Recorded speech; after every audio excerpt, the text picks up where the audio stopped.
Hi, I'm Dennis Dempsey. This is the Faith in Humanity podcast.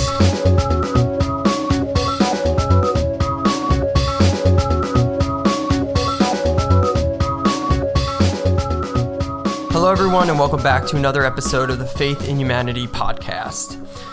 On this episode, I had the pleasure of sitting down and speaking with Chris Shelton. Chris Shelton is the author of Scientology, A to Xenu, an insider's guide to what Scientology is really all about. He also hosts a podcast called the Sensibly Speaking Podcast and has a YouTube channel about critical thinking and Scientology. You can find his YouTube channel by searching Chris Shelton on YouTube. His Twitter account is @SheltonDesigner, and he has a website, mncriticalthinking.com. I'll link all of these in the show notes below and also on our social media accounts. If I could just make a personal recommendation, because all of these things contain so much information, and you should definitely go and check out his YouTube channel, his podcast, his website, and everything to just get some more information about Chris Shelton, as well as Scientology. We just barely scratched the surface with this interview, but I would definitely suggest getting his book. I found it really helpful in trying to understand Scientology, and to be honest, I don't want to say I didn't have high hopes going into it, but I was a little skeptical if I was going to really be able to relate with the topic, just because I felt like it was more geared for people who are maybe in Scientology, have gone out of Scientology, or has a loved one in Scientology currently. But I found his writing really engaging. He broke everything down so I could understand it. And I was surprised to see a lot of parallels in the thinking and the practices and the procedures that Scientology has and other entities in the world. It was really eye-opening and really just great and insightful, and I cannot recommend that enough. If I could just put my stamp of approval on something, all of his stuff is great. But I guess I just find reading easier for me to comprehend and absorb information. I also like being able to highlight, make little notes, maybe write some questions to look up some more information about something. So yeah, I would suggest subscribing to all of his stuff and also getting his book. Now, before we jump into the interview, I just want to give just a quick warning that there is some cursing in this episode, so maybe if you're around some younger kids or if you're around some people that have sensitive ears, you may want to hold off and listen to this episode when you have a little bit more private time. Okay, let's jump into the interview. Okay, well, first of all, thanks for sitting down and speaking with me. I really do appreciate it. You have a pretty unique experience, to say the least. So if you want to just discuss briefly a little bit of your background and why you are able to speak with such authority about Scientology. Sure. I was involved with the Church of Scientology for most of my life. It was an influence on my life from the time I was 4 years old when my parents first got involved with it and became Scientologists. I grew up with it. I grew up with the principles of it.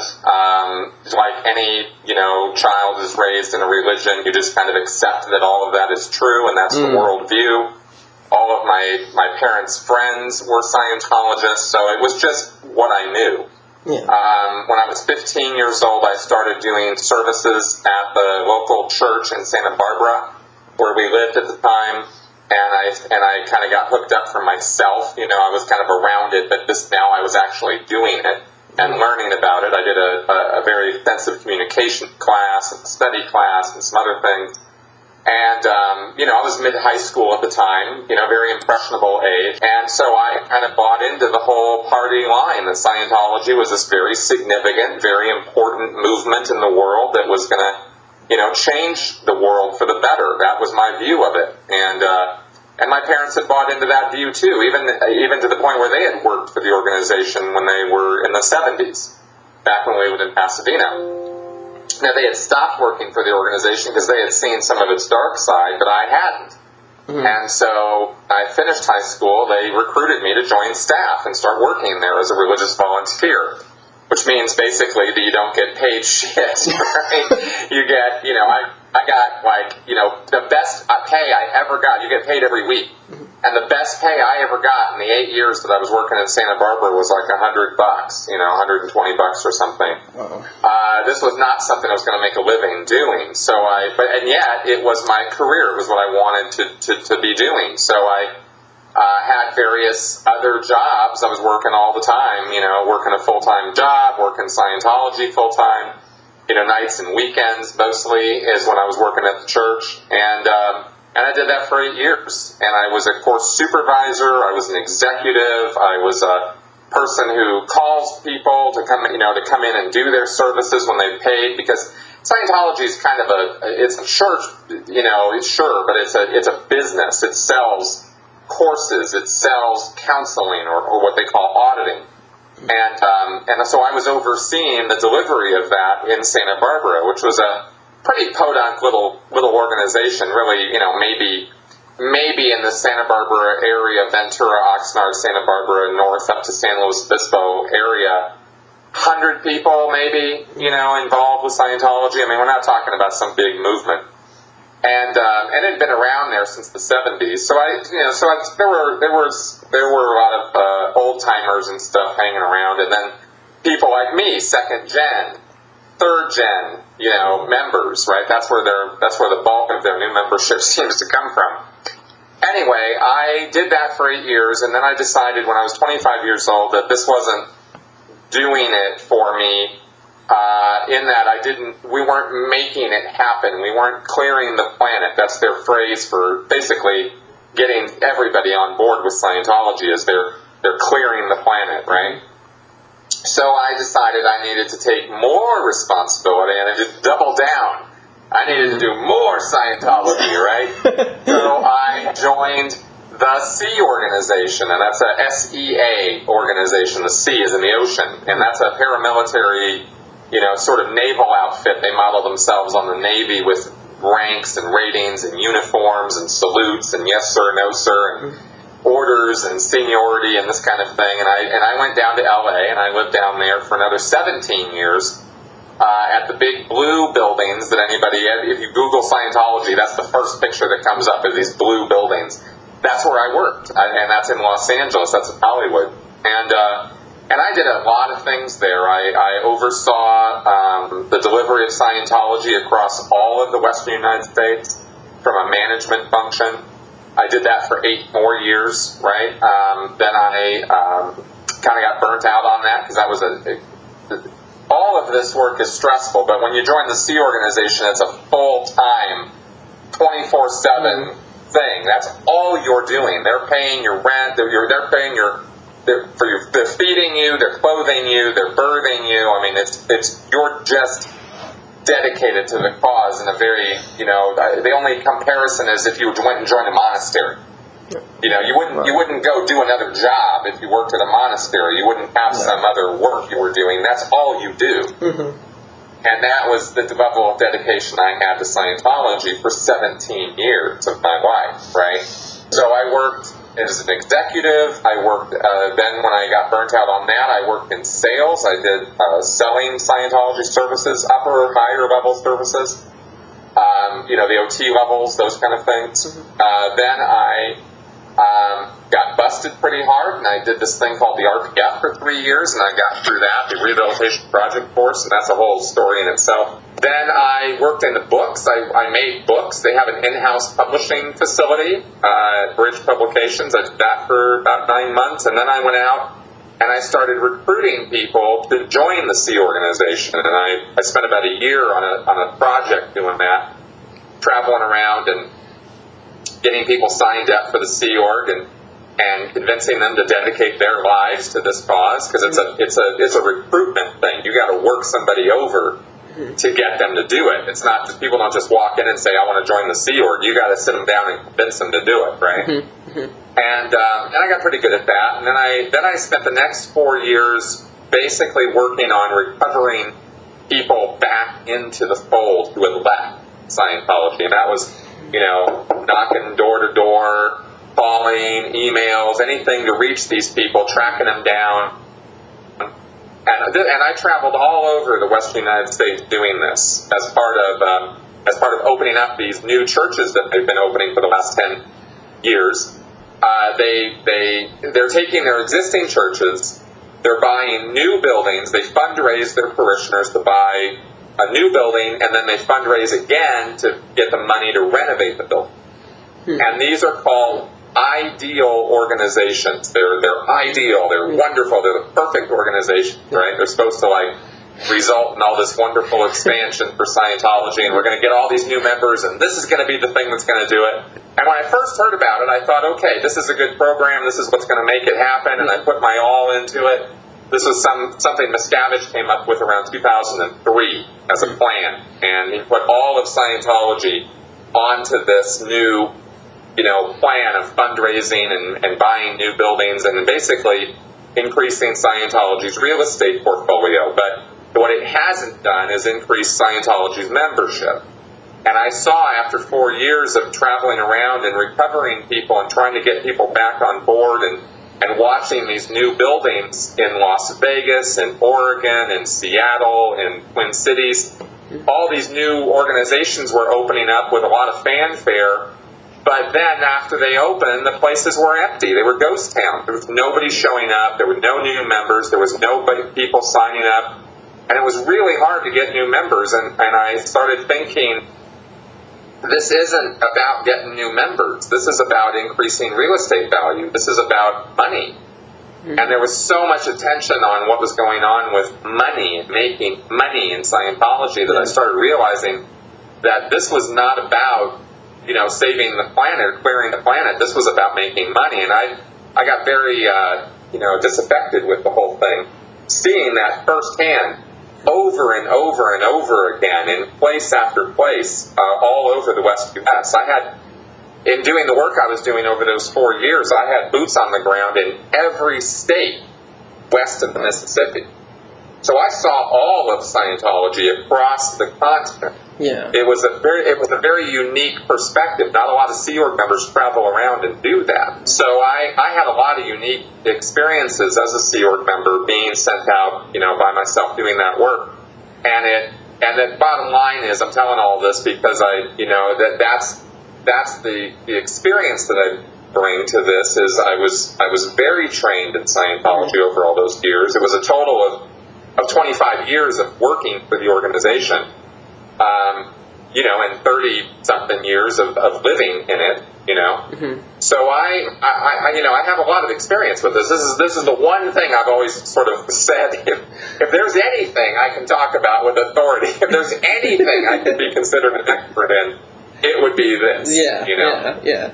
So that's kind of my short version, life story with Scientology.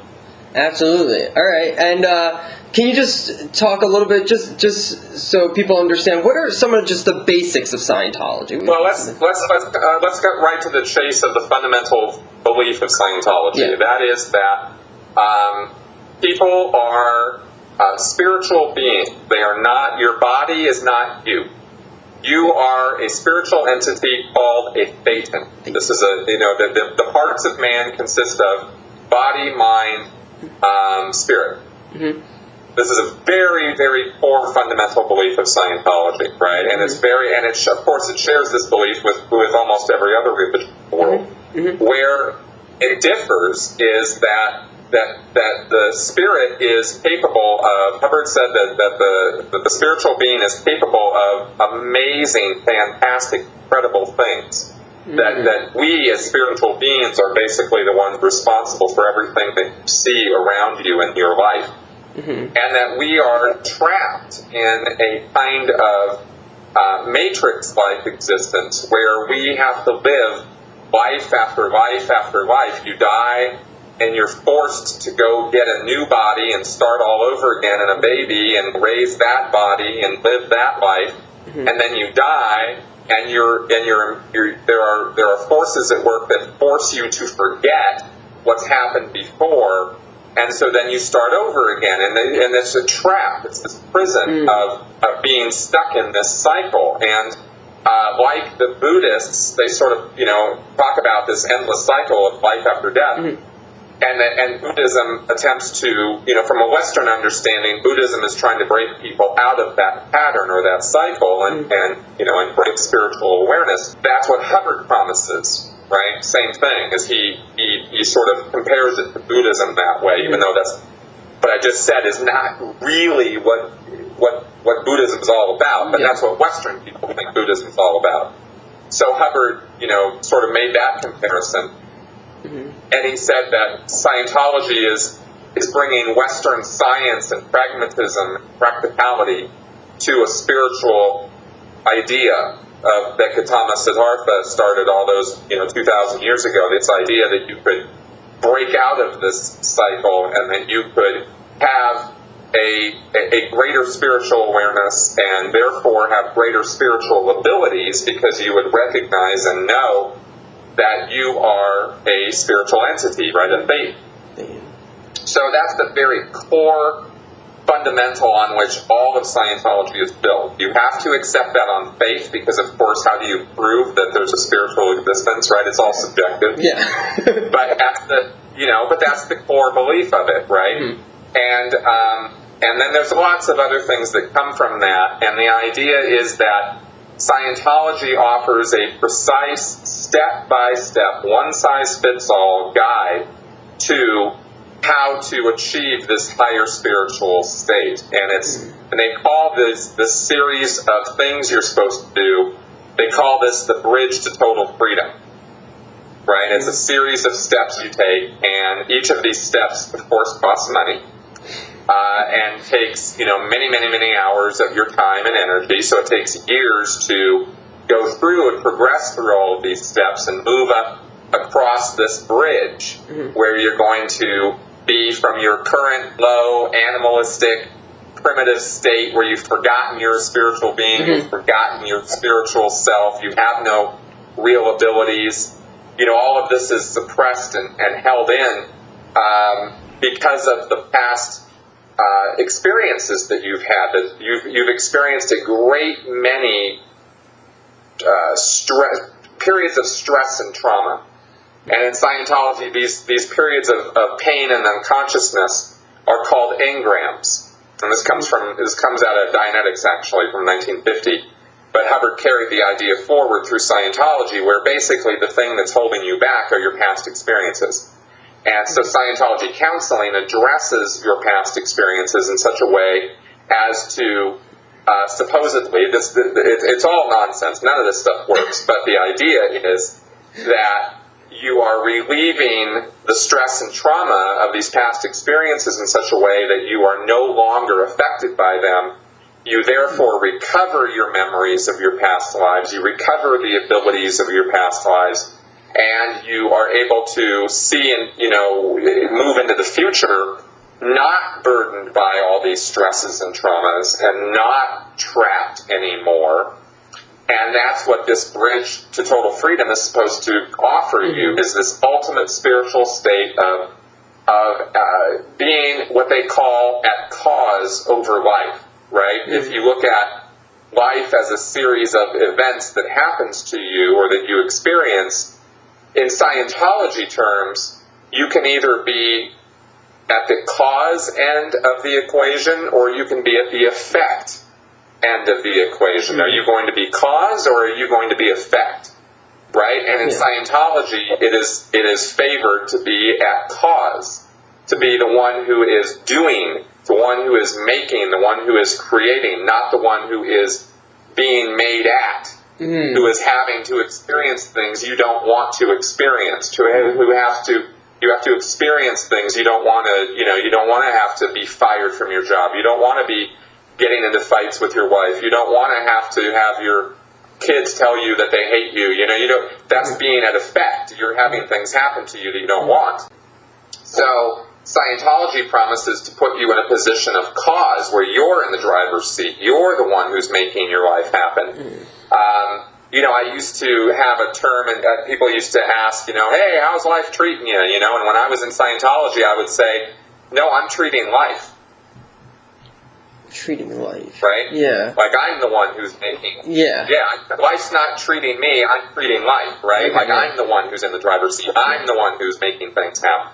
So that's kind of the thing that keeps Scientologists going, is they think they're going to achieve this state of spiritual existence and awareness where they're going to have their future, which extends into infinity, because a spiritual being doesn't die. So a Thetan will go on forever. So it's really just a matter of, well, what condition are you going to be in? Are you going to be trapped and stuck in this prison? Or are you going to be free to make your life the way you want it to be? And you see, and so there's this infinite existence ahead of you, and this is why Scientologists are always talking about their eternity. I'm going to be, free from my eternity. I'm clearing my eternity. They have all these expressions for this, right? Of achieving my eternity, right? That's what they're talking about, is busting out of this trap. So that's really the core. What I just explained to you is what every Scientologist comes to learn. They don't give all this stuff to you on day one, right? Nobody's going to sit you down and explain everything to you like I just did on day one.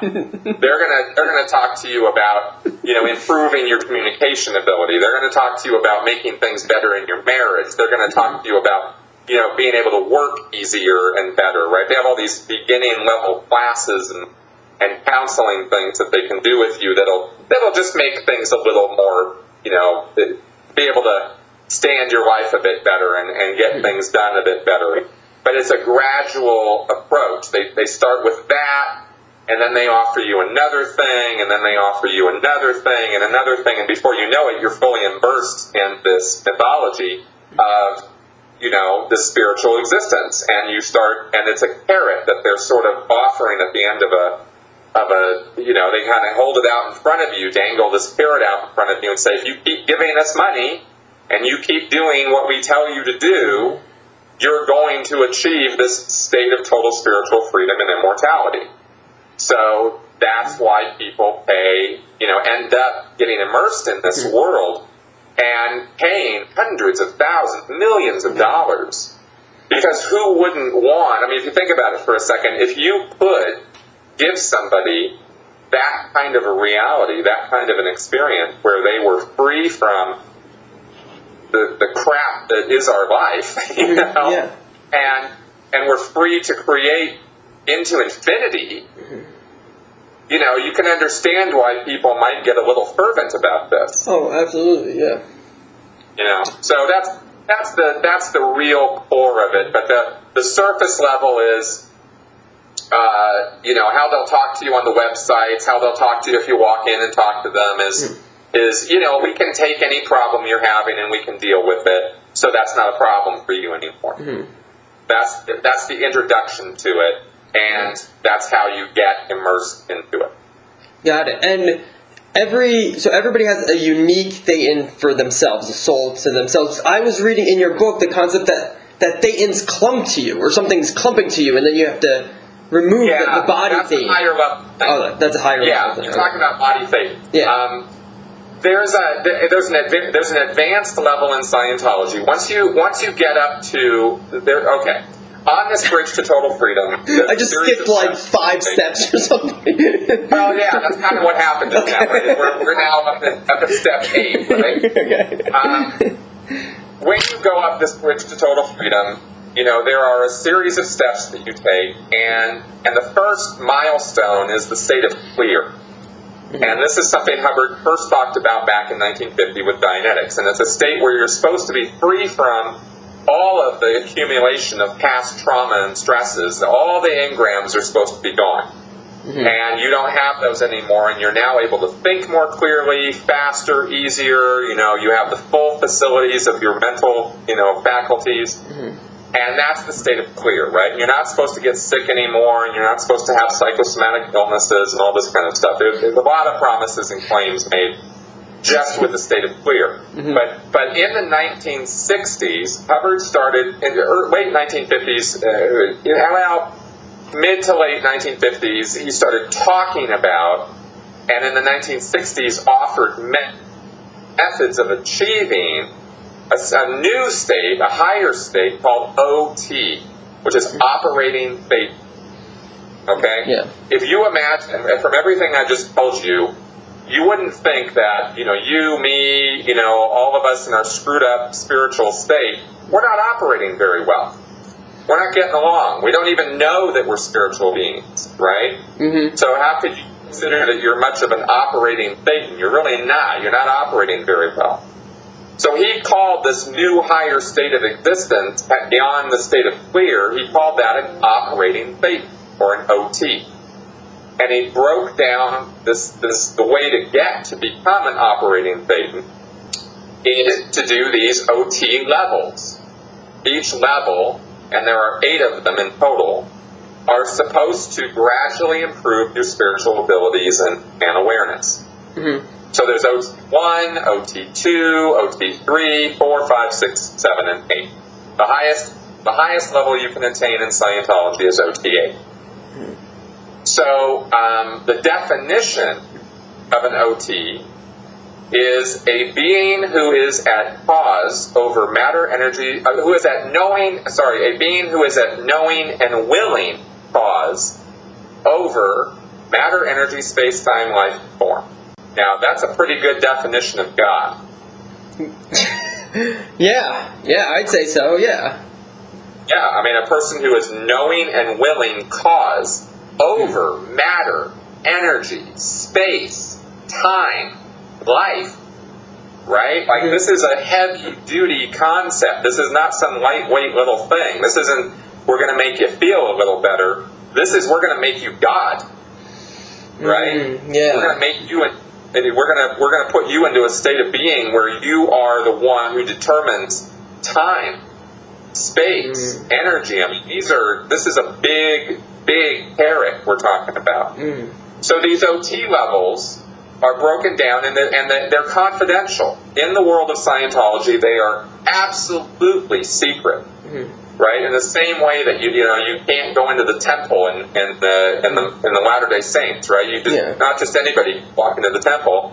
Not just anybody gets the magic underwear and all that stuff, right? It's the same thing in Scientology, right? Except you got to pay to get under these OT levels, and you got to kowtow to what the church tells you. You have to follow their dictums and rules. Mm-hmm.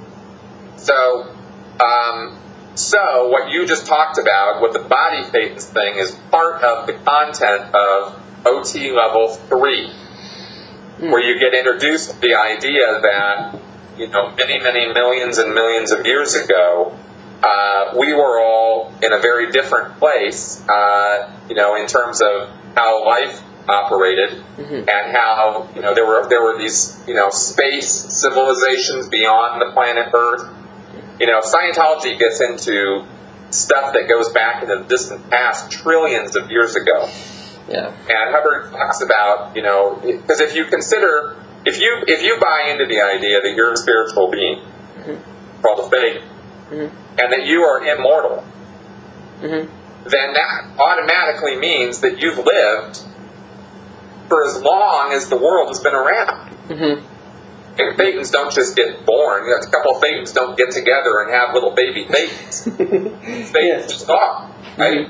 So they've been. I mean, there is one place where Hubbard alludes to the idea that a Thetan can create another Thetan, but that's not where all of us come from. We've all been around since the beginning of the physical universe. And even before that, life started way before that. Hubbard never really does describe where and how Thetans came about. He just says that they've always been around. So you've lived billions and billions of lives, right? So if you go back and look at, what was going on back then, right? Well, everything. I mean, anything you can imagine, because there's been so many years and so many experiences and so many things that have happened that, pretty much everything that you can imagine has happened in one fashion or another. Yeah. And Hubbard talks about how, 76, million years ago or something, civilization in space was very different. There was a whole civilization in this sector of the universe where there were, the 13 planets that make up this local group, that there was this government that oversaw everything that was going on, including here on Earth. Earth back then was called Tipiak. And back in the day, 76 trillion years ago, or a million years ago, or whatever it was, there was this guy who was in charge of this, this local confederation of planets, and stars, right? Mm-hmm. And Hubbard said that if you look at and this is where we start getting into real science fiction, but I'll just tell you what Hubbard said first, and then we can break it down. But he said basically, the end star of the Big Dipper was where the main capital planet was circling, right, of this confederation. Makes and there sense, was a guy who was in charge of all of this, and his name was Xenu. Xenu. And he was kind of, Xenu or Zimu. That's right, with an M. Yeah. Hubbard actually used both terms, but he talks about Xenu. Yeah. And he, I get in trouble with some people if I start pushing the Zimu thing. Some people have a real button on it. I just think it's hilarious. The whole thing is just made up bullshit anyway, right? Yes. So he says that this leader, this galactic ruler, Zimu, was nuts. He was psychotic, and they had so many people in all these planets that they decided that they needed to get rid of the excess population through this mass genocide. And what Zimu did is he gathered everybody up by tricking them to come in for tax audits and this kind of thing. Knocked them up, right? Yeah, you're going to go report for your tax audit, and then you're going to show up, and they're going to knock you out, and they're going to put you in this spaceship that looks like a DC-10, and they're going to fly you to Earth. And apparently they rounded up the billions of people who lived on all these planets, right? Because there was just this incredibly enormous population problem. Yeah. So he rounded everybody up, shipped them to Earth in this unconscious sort of state, and then proceeded to blow everybody up, right? With hydrogen bombs that apparently he threw into volcanoes for some reason, and everybody died.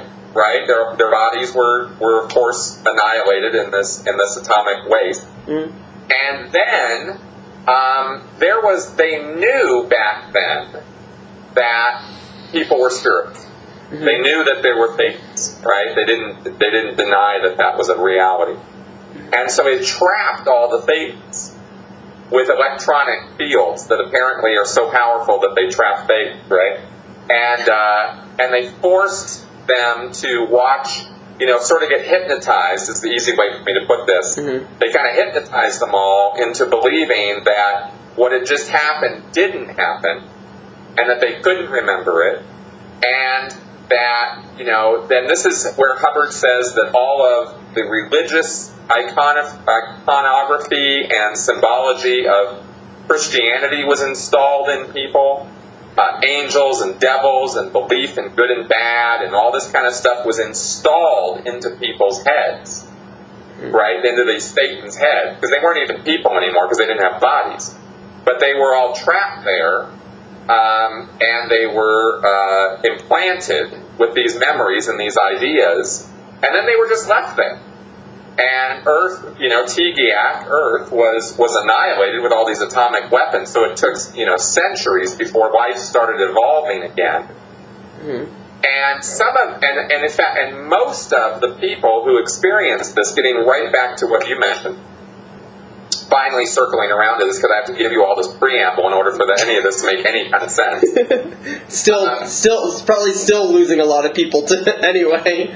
And the details of this just go into madness, pure madness. And I'm so glossing over so much stuff right now. Yeah. But this is all what I'm telling you, and in case I haven't really made the context clear, is this is what you learn when you do OT3. It's what Hubbard tells you happened, and you're expected to believe this. This is not metaphor. This literally happened, according to L. Ron Hubbard. Right here on this planet, the same one we're on right now, atomic weapons, blown up in volcanoes, everybody, billions and trillions of Thetans trapped here, and stuck, right? Mm-hmm. And so these Thetans were so fucked up by what happened to them right? They got so mind-fucked by the implanting and the hypnotism, and of course having to experience all of this in the first place. I mean, this makes, 1940 concentration camps that's child's play compared to what Xenu did, right? Yeah. With this mass genocide. I mean, we're talking about billions and billions of beings wiped out, in a microsecond, right? So they were so screwed up by the experience that many of them many of the Thetans who experienced this incident couldn't stay conscious, couldn't stay coherent. And they just went into this semi-conscious state where they just basically kind of went to this sleep zone or unconscious state. And Hubbard says that one of the things that happens when a bunch of Thetans experience a tragedy or accident or horrible experience like this is they cluster together. And they clump together in clusters. And they're all kind of semi-conscious, sleeping, unconscious state. And they glom onto each other. Right? Yeah. And so as a result of this, the Thetans that didn't go unconscious or didn't go into this catatonic state but hung around and eventually got bodies again, when bodies evolved here on Earth again, got these other Thetans, these semi-conscious Thetans, glommed onto them. And they didn't even know it.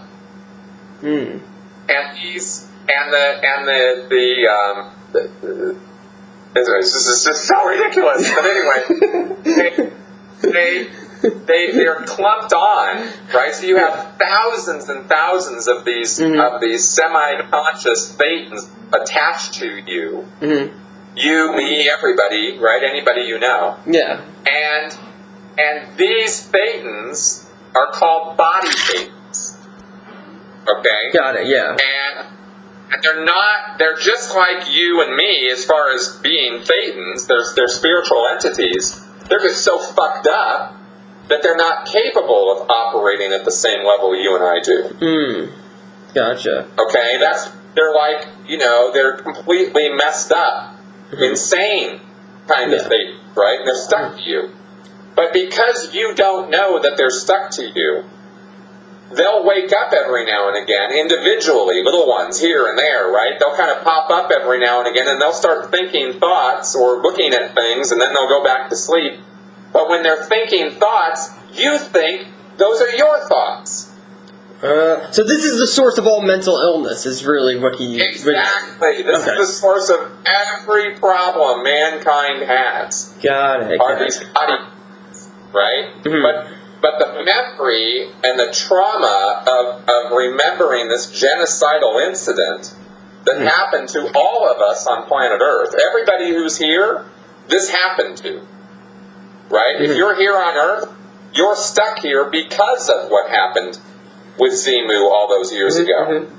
You're not free to just die and go flitter off to someplace else, right? You're stuck here. So, and you're stuck here with all these body Thetans glommed onto you. So Hubbard said that this is very, very secret information, and it will cause people, if people actually learn the truth of this before they're ready for it, they'll die. It'll kill you to know this before you're ready for it. Which is why every Scientologist who learns about it shuts the hell up about it. They don't talk about it. Oh, okay. Because they feel that if they told you about it and spilled the beans, they'd kill you. It's that the forces, the implants, and the hypnotism and stuff are so powerful that if you uncover this information before you're ready for it, your body will get sick and you'll get pneumonia and you'll die. So that's what Hubbard said, right? He made that claim, right? And up until South Park aired in 2005, I believed it. Okay. Right? I believed that this was something that was... I didn't know in Scientology, when I was in Scientology, I didn't know about this whole story. I learned all about all this stuff after I got out, because all of this stuff is on the internet. But when I was in, I knew that this stuff was very confidential, that it was very important, and that if anybody learned about it to, before they were ready, that they would die. Well, then South Park came out, and I didn't see South Park, but I heard about it, and I thought, well, nobody died. Kind of got me thinking, well, wait a minute. Now, again, I didn't watch South Park. I didn't know about Zimu. I didn't want to know, because I thought if I found out before I was ready, I could die. Yeah. Right? Like, this is some heavy shit to lay on somebody, right? That if you're not ready for this, and if you believe L. Ron Hubbard, if you believe in him, if you have faith in him, that he is somebody who knows what he's talking about, and that what he discovered through his research is true, and Scientologists do believe that. So if you believe all that, and then you get this contradictory piece of, in your face of South Park is giving all the secrets away, you got to do some real mental gymnastics to make all that still make sense. And that was just one of the many pieces in my experience that started breaking down my faith and belief in L. Ron Hubbard and in Scientology until I eventually got out in 2012. So I should say 2013 is when I really made the break away from the belief system. So anyway, that's a very long, convoluted story I had to tell you because you brought up body keepers, because that term's not going to make any sense unless I tell you the entire story, right? But that's the framework of the story. There's tons more details, and all of it is utter tripe. I mean, Hubbard makes claims in the middle of this story that are absolutely ridiculous. Because he just didn't know any better. Hubbard was not a really this might be a controversial statement, but Hubbard was not a well-educated man. He was a guy who flunked out of college. He was a guy who could make stuff up. And he was really, really good at that. But he was not good at actual book learning and knowing science and knowing how scientific method works and knowing how to do real research. He was very, very bad at that. What he was very good at was telling a good story. And sometimes, and he got a lot of very gullible people, including me, to believe in his stories because he was so good at telling them. But when you start applying critical thinking to his stories, they break down almost immediately. When you see his college transcripts of him failing out of his classes and not finishing school, that immediately puts truth to the lie that he was this, first attendee of the first atomic and molecular phenomena class, and so he somehow has a leg up on the rest of us as to when he talks about what matter consists of and how energy works. He went into a lot of detail and a lot of lectures about matter and energy and how it all works, and it was all bullshit. He was just making this stuff up as he went, but it sure sounded good. So that's how he can get away with telling a story like that Zimu story to all these Scientologists, and they believe him. And a lot of Scientologists heard that story and they were like, that sounds crazy. But they kind of kept going. They gave him the benefit of the doubt, and they used that little e-meter, and they do the auditing, and they think they feel better, and they go, oh, well, I guess Hubbard knew what he was talking about. But a lot more listened to that Zimu story, and they went, this is bullshit. This guy's crazy, and they left. And they never came back. And those were the people I was talking to when I was traveling around the West U.S., knocking on doors saying, hey, why don't you come back into the fold? And they went, what are you, nuts? Really? You don't even know the highest level teachings. It's crazy. I used to hear that from people, so... And not to those high levels, I didn't know any better, Now, you brought up, in your book, you talk about this, and it's a very interesting concept, and something that I haven't been able to shake, I've just been thinking about over and over in my head, is if L. Ron Hubbard believed in Scientology. And this is something that's interesting, because I always thought, he's a con man, a brilliant con man, but a con man for sure. And like you said, he's great at making up stories. He's like one of the most prolific sci-fi writers. I think the most prolific sci-fi writer of all time. And I heard the stories of him saying, that if you want to become rich, create a religion, something that's not for verbatim, but like there's different multiple instances where he made that claim. But then in your book, you talk about how he, I guess later on in his life, he engaged in solo auditing almost daily, as it was reported, which you rightly point out in the book, seems insane if someone who doesn't believe in what he's talking about. So I don't know. It's just been going around and around in my head. Do you think something changed? Do you think it started as a con and then he fell for his own con? Or do you think that he was just kind of being... I think L. Ron Hubbard was a very complex individual, and there was a lot going on in that guy's head. And I believe that both things were true at the same time. I believe that he knew he was conning people, and at the same time, I think he knew or felt that what he was talking about was true. And it is a bit of a testament to, you know, the mental gymnastics we're capable of doing, that those two things could exist at the same time. Yeah. But it's a nuanced thing. It's not an easy thing. It's not a black and white thing to talk about when you start talking about L. Ron Hubbard's mental state. And here's one reason. Here's a big reason why. Is I did an entire podcast with a man named Yuval Leor, who has made it a study. He's a PhD level evolutionary biologist, and he has done.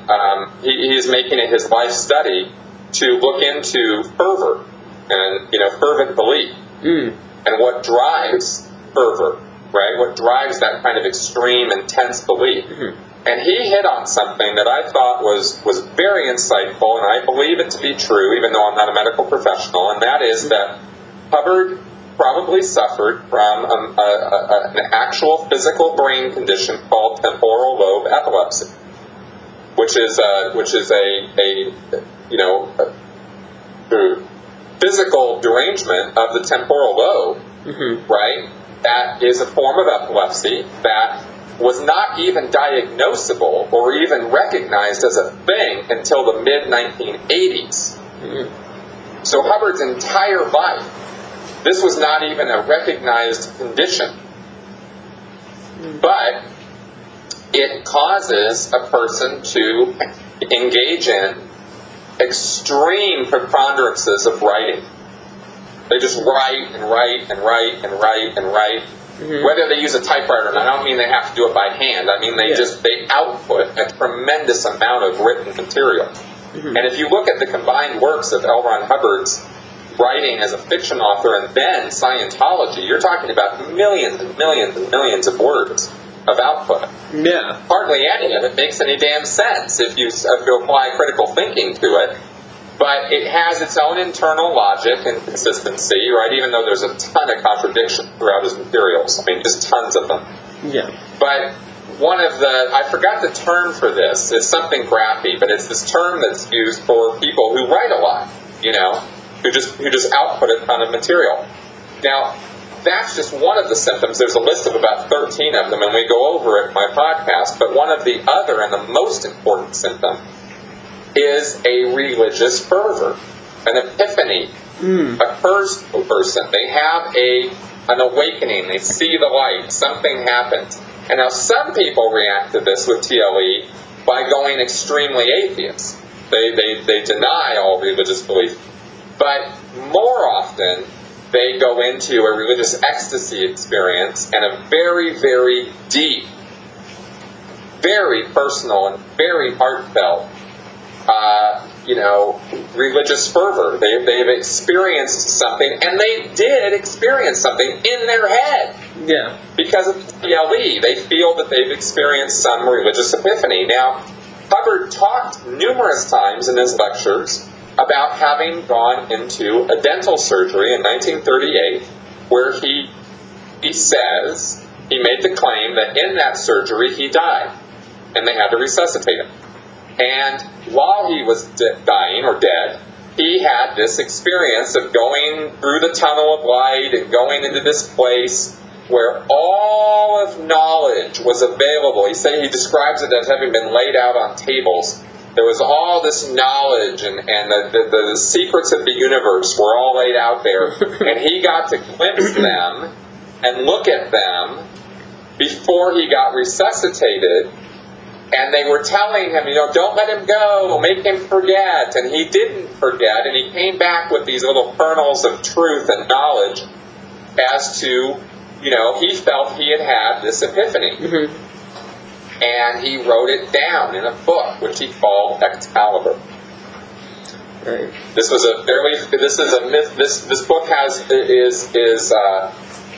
a kind of a legend in Scientology. It's got it's been raised to mythic proportions.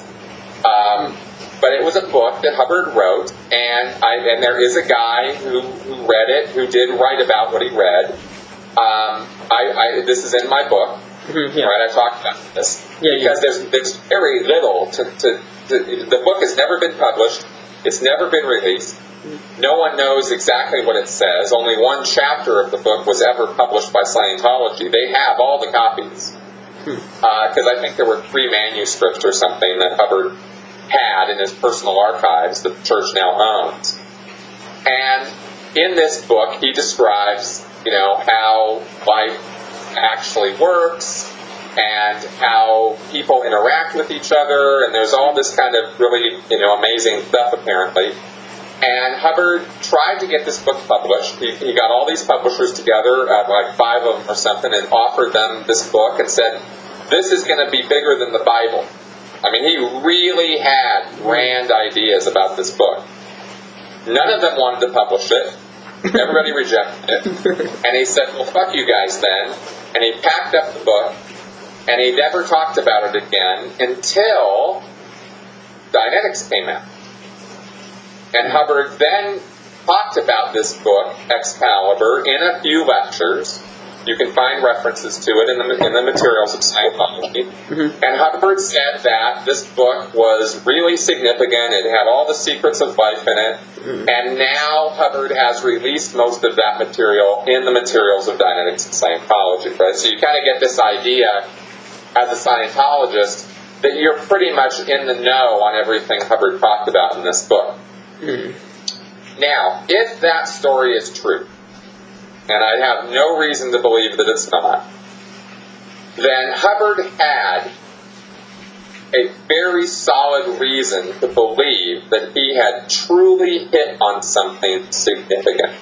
Mm-hmm. Right? If he was running around in the 1930s and 40s telling people that he had a book that was going to be more important for mankind than the Bible, I mean, that's a pretty hardcore statement. There were other things that happened that Hubbard wrote about in the 1940s, which are also in my book, called the affirmations, which are sort of a series of self-hypnosis commands that Hubbard wrote down. These were in his personal archives. These affirmations were never meant to see the light of day. Mm. And in those affirmations, right, Hubbard makes claims about, having a spiritual guardian, a guardian spirit, mm-hmm. and, being, and he also makes very egotistical, narcissistic, megalomaniacal statements about how he's better than everybody else and this kind of thing. So, but the fact that he wrote about a guardian spirit in his personal writings, I mean, that's as close to Hubbard's head as we're ever going to get. Mm.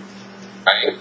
And this was written in the mid-1940s, before Dianetics and Scientology. Never released. The only reason we even know about these affirmations is because a Sea Org member in the 1980s came out of the church and brought those with him.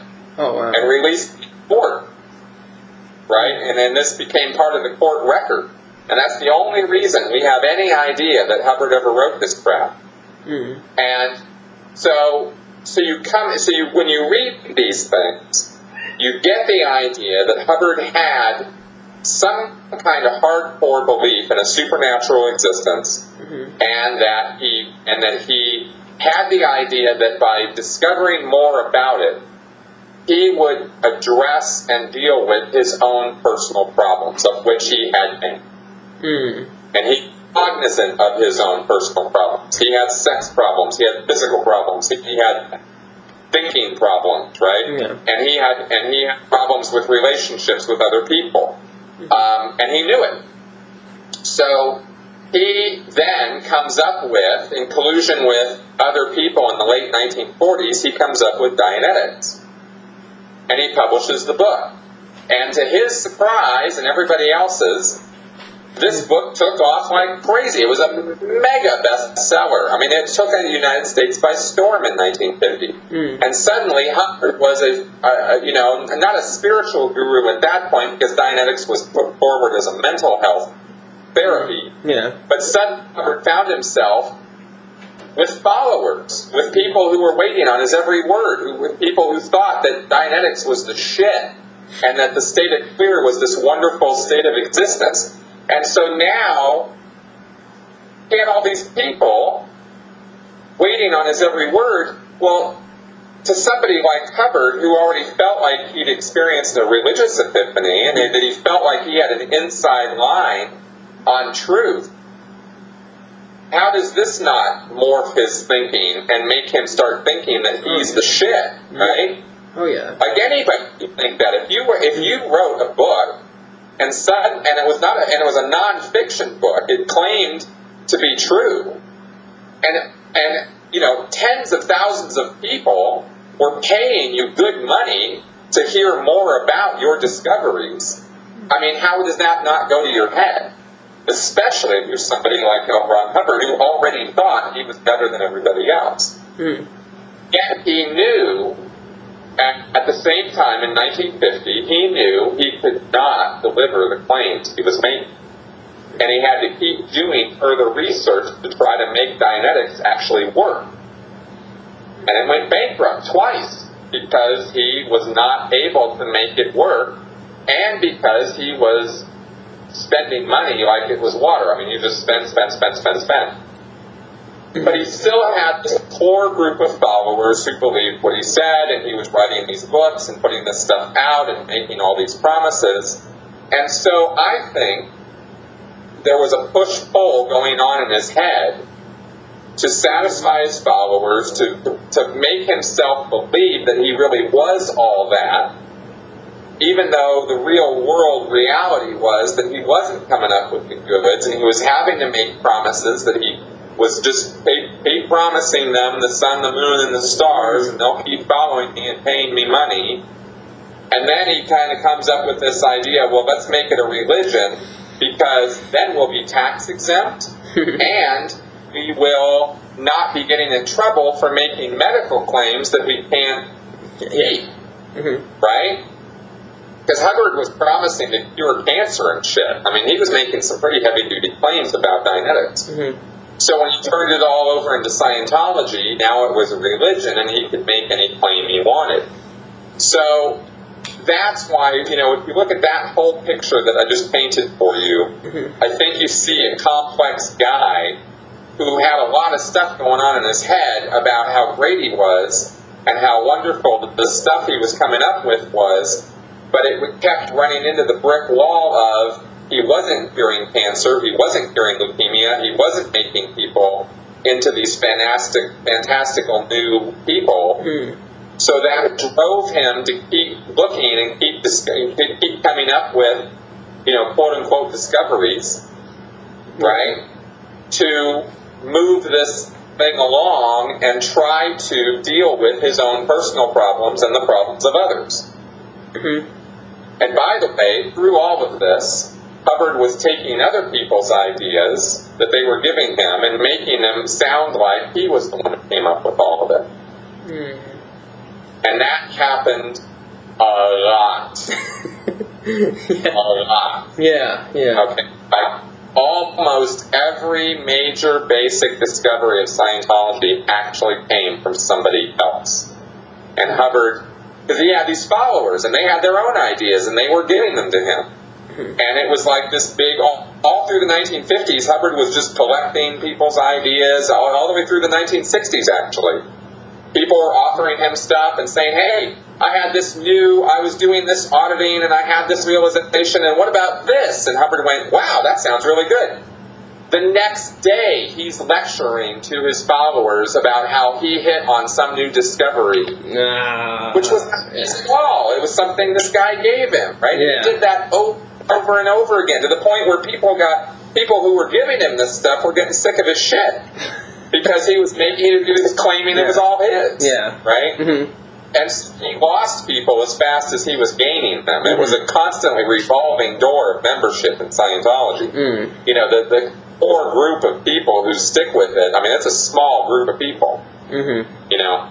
So anyway, that's kind of, again, a long answer to a short question, but I have to give you all that to kind of explain the nuance of, you know, yeah, he did believe his own bullshit, but at the same time, he kind of knew he was conning people. And eventually, he just went all in.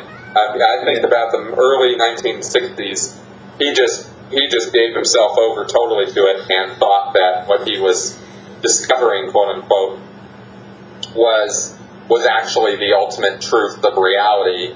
But, you know, whatever.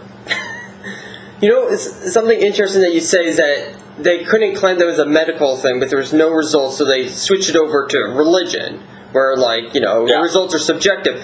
But even now, the church, and just in their promotional video, they claim that it's exactly what they say in their promotional video is it's a new kind of religion, not something you just believe in, but something you do, which I feel like still implies that, like, if you do these things, you will get these results. And Scientology itself, and Scientologists claim that this is a religion based on science, on research, data, and all that.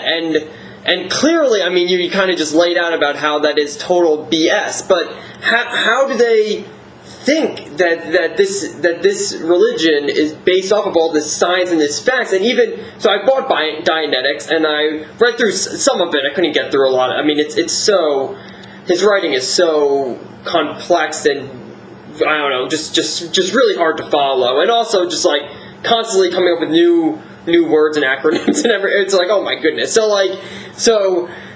But even in Dianetics, you know, he talks, you know, it's like research has said. People people have discovered this or this discovery, blah blah blah, and you know, he alludes to these really just ambiguous kind of phrases and everything to make it sound like it's scientifically sound, but it absolutely isn't. But yet, people in Scientology, they truly believe that what Hubbard is saying is backed by science, by hard proven science. Yes. Is that true? Okay. People who are not scientifically literate can be fooled by something we call pseudoscience, right? Mm-hmm. Something that's, like you just said, sounds scientific, smells scientific, but really it's not scientific at all. Mm-hmm. Yeah. But to somebody who's scientifically illiterate, in other words, you know, they went through school. I'm not saying they're illiterate idiots. I'm saying that they're scientifically illiterate, right? Mm-hmm. This is unfortunately the state with most people in the world these days. Yeah. And it's a shame, because this is why, you know, Gwyneth Paltrow can get away with, you know, promoting goop. Yeah, that's and people fall for it. It's utter bullshit. It is such crap. You literally might as well throw your money in a fireplace. Yeah. With spending money on this crap, right? It's not doing anyone any good. Mm-hmm. And it doesn't matter whether Gwyneth Paltrow believes it or not. That doesn't make it true, right? This is the kind of thing of, you know, if everybody's jumping off a cliff, you know, or having... So at this point in the interview, we both kind of don't know what happened, but for some reason, some weird technical difficulty, I lost his audio. Like I just couldn't hear him anymore. Really bizarre. But luckily the problem was fixed when I called him back.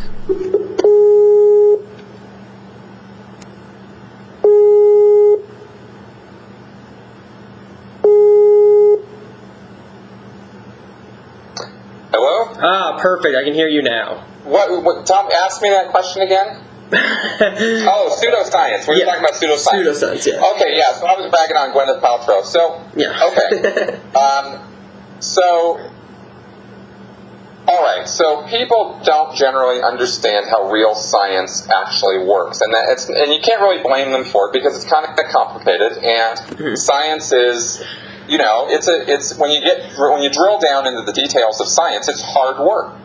It requires a lot of study. It requires proving every claim you're making. It requires evidence. It requires finding facts, and it requires peer review. In other words, other scientists have to be able to look at your work and duplicate it. And if they can't duplicate it under the same conditions that you say that you create, if you create some, blue Jell-O, and you say, well, here's the recipe for blue Jell-O, and nobody else can make the blue Jell-O following your instructions, then they might doubt that, that's how you made blue Jell-O, right? Yeah. They might go, hey, I don't know if this blue Jell-O is really a thing because we can't make it, and you said this is how you made it. Well, we're doing the same thing. So you have to, real science requires that you put yourself through that process, and that you do that stuff. Well, Hubbard never did anything approximating any of that, right? Hubbard never. There are no case studies. There are no experiments. There are no research notes. There's nothing. The guy just made this crap up off the top of his head and said that he based it on clinical studies, that he based it on experimentation, that he said Scientology is at the same level as physics and chemistry. Well, you can say that all you want, but if you don't back it up with some evidence and some case studies and some actual peer-reviewed, studies, then you got nothing. You don't get to call it science. But this is what L. Ron Hubbard specialized in, and this is what people like Gwyneth Paltrow specialize in, is they know that a good chunk of the population is just going to buy what they say, and they're not going to check it out. They're not going to dig into the details. They're not going to drill down into what's the actual science backing up these claims. They're just going to believe it, and they're going to spend their money and take their chances, and that's what happens, right? And that's why Dianetics is written as though it's the quote-unquote modern science of mental health. When it's no such thing. One, it's not modern. Every idea in Dianetics is ripped off from stuff from 100 years before. Two, it's not a science. And three, it doesn't give you any better mental health. So every word of the modern science of mental health is total nonsense, right? Without even opening the book, just the tagline is already, you throw it out the window. That'd be fun. And here's the thing, Hubbard, right, in his, here's another proof actually that Hubbard really did think he thought that he knew what he was talking about. He sent the manuscripts for early Dianetics work to the AMA, the American Medical Association, and the American Psychiatric Association in 1949. And they looked at it and went, this is pseudoscience, like you got nothing here, and sent it back to him and said, if this is going to really be something, you got to do a lot more study and research and give us some more substantial proof of this, right? And Hubbard's response was, oh, well, fuck you guys then. I'm going to go do it myself, right? And he just like with those publishers for Excalibur back in 38, he just got up, took his toys, and went home, right? And then he Dianetics, which you can't, you and many other people have a very hard time reading because it is such a it's a difficult book to read because Hubbard's so rambling in it. He just rambles all over the place, and he throws all these scientific sounding words around, clinical studies and this and that, which he doesn't substantiate, and so. People bought it in 1950, people still buy it today, because there's a certain percentage of people who just fall for just about anything you tell them. And I include myself in that. I'm sitting here talking about this from a position of having learned the hard way how this stuff works. I was not above any of this. I fell hook, line, and sinker totally into it, and I believed all of it, and I was an absolute idiot for doing so. But that's what I did, and people fall for it. It takes critical thinking and education in science to not fall for it. Yeah, is that why L. Ron Hubbard and Scientologists despise this psychology and psychiatry field because they kind of mocked him? Okay, so that was kind of like. But that's not why Scientologists despise it. Scientologists despise it because L. Ron Hubbard said to. Okay, and he despises it because they cut down his ideas. Yeah. Yeah.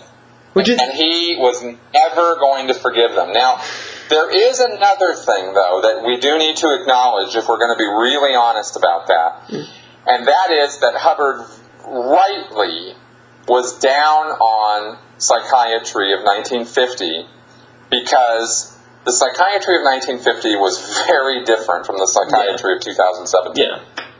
67 years ago, they were doing stuff to people in the name of mental health treatment that was just barbaric. And Hubbard had a point when he said that ice pick lobotomies and transorbital leucotomies and electric shock, as it was done then, were barbaric, because it was. Yeah. And all you got to do is watch One Flew Over the Cuckoo's Nest to get what I'm talking about. Right? That psychiatry did not always have their shit together, and they're barely getting their shit together now in a number of ways.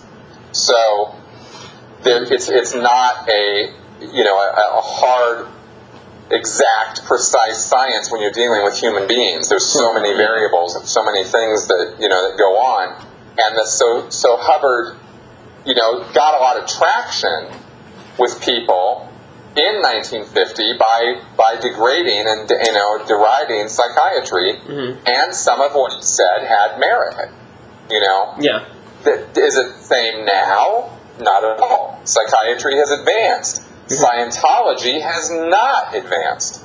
It doesn't change. Scientology is exactly the same now as it was back then. It's this authoritarian, pseudoscientific nonsense. So, because nobody else but Hubbard could make any discoveries in Scientology, right? So you can't improve it. You can't change it. Right? So you have to stick with what Hubbard said is Hubbard's way or the highway. And that's also not how real science works, right? There's no field, there is not one scientific field in the world that has one man as the only authority in it. Right? I mean, Darwin wouldn't even recognize evolution today. It's evolved, so much since Darwin came up with it, right? I mean, evolutionary biology is a whole field, and there are very wide and disparate ways of thinking about how evolution works. Nobody is saying Darwin got it all wrong. They're just saying that there have been further discoveries built on Darwin's work. That's how science is supposed to happen. But not according to L. Ron Hubbard. See, according to L. Ron Hubbard, he discovered everything worth knowing, and no one else can ever know anything better than him, and no one can ever improve on Scientology or make it better because it's perfect, right? And that's nonsense. That's the exact opposite of what real science is all about. Yep, I agree. So what do you see the future of the church to be? Do you see it kind of... in my mind, I feel like there's two avenues that it could go down. It could just kind of fall apart and die out and become something in the past. Or maybe if David Miscavige, he would have to die, but I don't think he'll ever give up his position of getting that money and power. He would have to die, and then someone else comes in and just revamps the entire Church of Scientology and kind of turns it around. But what do you see the future of the church to be? Well, it's really hard to make this prediction. I mean, for a lot of us, we think that it's just going to, kind of fade out. I doubt it will go in any big, blaze of glory. I think its membership is just shrinking. And, I think to some degree at this point, there's so much money there. There's so much, real estate property and stuff in their portfolio. I think we're going to have a hard time making the case for Scientology as an organized activity to just disappear. The real question, the thing it all hinges on is what happens when David Miscavige goes away. Right? Mm-hmm. That's the real $64,000 question, because we don't know. In the case of, the Jehovah's Witnesses, when their second guy, not their founder, but the second guy, who was a lot like David Miscavige, his name was Rutherford, when he went away, when he died, a council of elders took over. And they've been leading the Jehovah's Witnesses ever since, right? This is like 1920s or something. Mm-hmm. And it's become sort of the survival of the dumbest in the Jehovah's Witnesses, according to an ex-Jehovah's Witness friend of mine. As far as not the membership goes, I'm not insulting Jehovah's Witness membership. I'm talking about their elders. They're the guys who lead the group. Mm-hmm. Are all a bunch of people who are very non-dynamic, not very smart guys, and they just kind of keep the thing going, right? The Watchtower Society and stuff. So could that happen with Scientology, that David Miscavige either leaves, dies, or whatever, and a council of people take over? Sure, of course that could happen, Mm-hmm. Or does David Miscavige disappear or die, and everything falls apart because nobody steps up?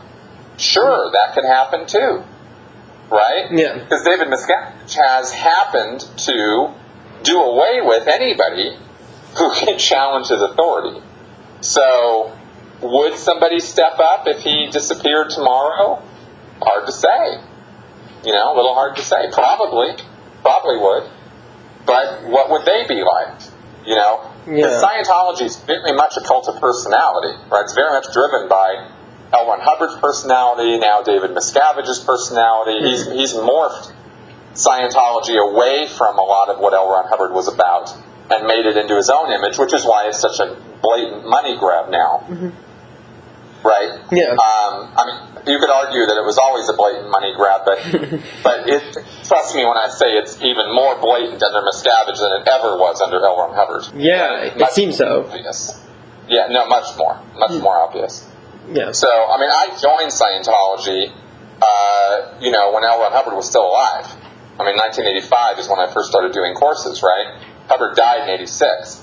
It was a very different culture and climate in Scientology than it is now. Right, it's gotten much more 1984-ish under Miscavige. Oh, wow, okay. Yeah, the controls have become... You could sort of say they were always there, but you could say the velvet glove came off. Or it lost a lot of its velvet luster.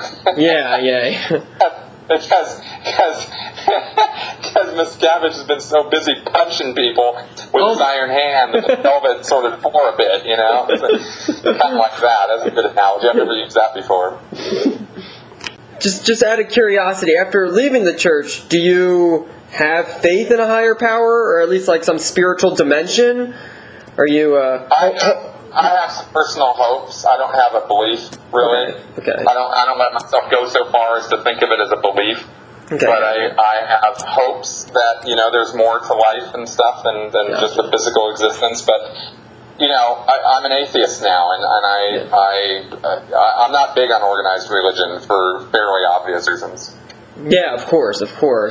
Hopefully you're not going to be boarding any spaceships orbiting around some comet anytime soon. Hopefully that wouldn't happen. That's not in my future. That's not okay. Good. All right. So just one last question, and thanks a lot again, Chris, for donating some of your time to speak with me. It's been awesome, totally enlightening. So I ask all my guests this question, and you may have to answer it a little bit differently, but the question usually is as follows. What are one or two teachings from your belief system someone can apply to their lives now and see benefits? Obviously, you have a little bit of a different belief system, but you also have a YouTube channel that kind of focuses around critical thinking, and critical thinking is like pretty important, especially now with the political climate and everything, and even when you're presented with pseudoscience and also religious beliefs or anything. And so I don't know, do you have any advice, just like maybe when someone's presented with an article about something or a claim or something, do you have some advice that would be good to direct people into making sound and wise decisions? Oh, absolutely. The best advice I've ever been given was something I ran into shortly after leaving Scientology, which was Carl Sagan's book, A Demon-Haunted World, right? Science as a candle, in the darkness of ignorance. It's an amazing book, and in that book is a chapter called The Baloney Detection Kit, where Carl Sagan breaks down some principles that anybody can use to tell whether they're dealing with bullshit or not. Right? So a lot of people have called it the bullshit detection kit, right? And that's how I found it, as I was Googling online for some stuff, and that came up, and I was like, what's that? That sounds like something I could have used a few years ago. And sure enough, the principles he lays out there about how, science is not about what to think. Science is not about facts, and science is not about methods and techniques, so much as science is a way of thinking about the world and about how to find truth, how to find knowledge. And it's a process, and it's an ever expanding, ever evolving process. Science is not a static thing. And if we could get that across to people, that's the best way to approach life and approach knowledge is an evolution. Is not, I have now found the truth. Like there's some summit you're going to climb, and you're going to hit this peak, and now you're going to be in this static position of knowing and understanding everything. That's just nonsense. That's not how the brain even works. So, so give up that model of thinking, and move into a scientific one where you're constantly learning, you're constantly reevaluating your conclusions, you're willing to look at anything newly. You're willing to look at any piece of information, any belief, any bias critically, because, there's so many sacred truths we all just, have to believe, have to hold on to. And when we're presented with contrary evidence or facts that refute that, we won't even look at them. We won't even pay attention to them. We won't even give them the time of day, because what we believe has to be true, and it's like, if there was one wish I had, it would be to change the way people think, the way our brains work around biases and things, because they trap us. Yeah. We get trapped by that stuff, and I know what I'm talking about from my own, 25 years of being trapped in a thought system that didn't really make sense, but it I could kind of make it make sense. Until I suddenly couldn't, because it was just too ridiculous and there were too many problems, So that's, I don't know, that's kind of my best stab at advice right now. No, that's great, yeah. Check your biases. I mean, I think that's something that people get a lot of comfort in.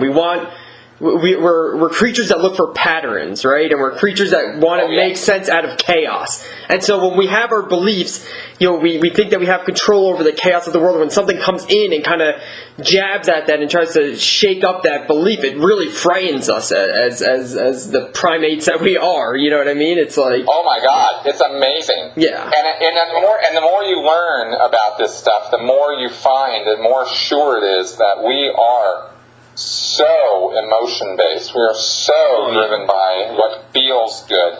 And there's even thought that, there's even been write-ups and studies and stuff on the idea that our entire brain has evolved, the rational part of our thinking and critical thinking and all of that evolved to justify why we feel the way we feel, and not the other way around. We don't feel a certain way because we've logically thought through, all of the things that are going on in front of us, and we don't go, oh, well, this and this and this, and therefore I will be mad about this.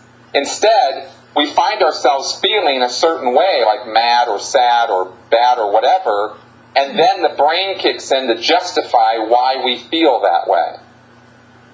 And that's where the biases and the confirmation bias and the illogical thinking come in. Because then we have to make sense out of how we feel, when the fact is we just feel the way we feel because we're emotional. And might not be any good reason to feel the way we feel. And if we apply logic to how we feel, we might change how we feel. But we don't want to change how we feel because it feels really good to feel this way. I'm going to be mad, God damn it. Yeah. And so we're going to justify that anger, and we're not going to really think about the facts that would contradict how we feel. That's what I mean by being emotionally driven, right? And if we can check those emotions, check that bias, it's a tall order to expect human beings to do that because of our nature. It's a big, big problem. But if we can somehow, we've got to somehow figure out how to overcome that. Because if we don't, I don't know that we have a future. Yeah. Not to get all serious or anything, it's just, it's true. You look at the power that we have at our disposal, and you look at how many times, emotion has driven us to the brink of nuclear war, conventional war, right, economic collapse. I mean, you look at the big problems of the world and where they start and how they come about, and you'll find emotion and reckless behavior at the bottom of almost all of that stuff, or greed. And that's emotion-based stuff. We're not logic-based creatures, and that's what we need to do something about if we're gonna survive into the future. And like, for example, dealing with climate change. There's a lot of emotion getting in the way of just dealing with the fact that we got a problem and we got to deal with it. Absolutely, yeah, I completely agree. And also, us just being social primates, we like to be in groups. Yeah. We like to be in groups with people that agree with us. So then suddenly it becomes an us versus them mentality, and then it gets, it just builds on itself, and it's terrible. I absolutely agree. Exactly. You got it.